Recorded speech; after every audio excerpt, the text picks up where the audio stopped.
In giro. E adesso sentiamo per concludere qualcosa da Nicola Mormone. E si parla di mangiare, si parla di colo. Il napoletano è uno che ha la domenica, anche il Bastoceto dedicava quasi tutta la giornata a mangiare. Sabato, domenica e lunedì si cominciava a mangiare verso le 3, si finiva alle 8 di sera.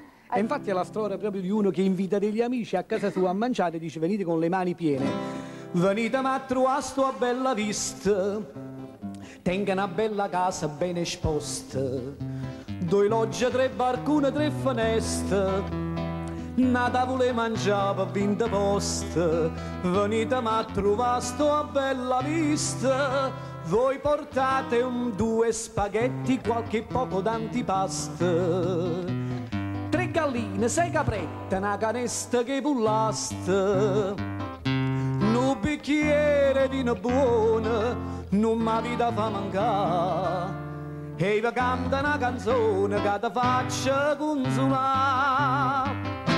Venite a trovare sta bella vista, soltanto l'aria buona non mi basta. Io voglio sta camicia sempre in festa, non vi scordate la cesta che pullasta. Venite a trovare, sto tanto triste, voi portate un po' di pesce, treglie, spigole e aragoste. E se poi non vi ringresce frutta, birra, streghe e pasta, se vi capita un prosciutto, ma la vita fa vedere.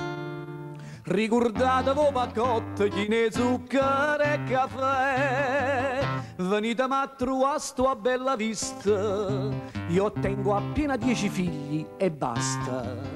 So piezze core ma so troppo insiste, non rugaluccia a testa che vi costa, venite là a trovare sti cammurriste, voi portate 2 bracciali, 3 rilorgi e 3 catene, un'automobile a Pasquale, non correte a Maddalena, e per fare una cosa meglio, una pelliccia pure a me, un brillante per mia moglie, di carati 33, ricordatevi gli spaghetti con il poco d'antipasto.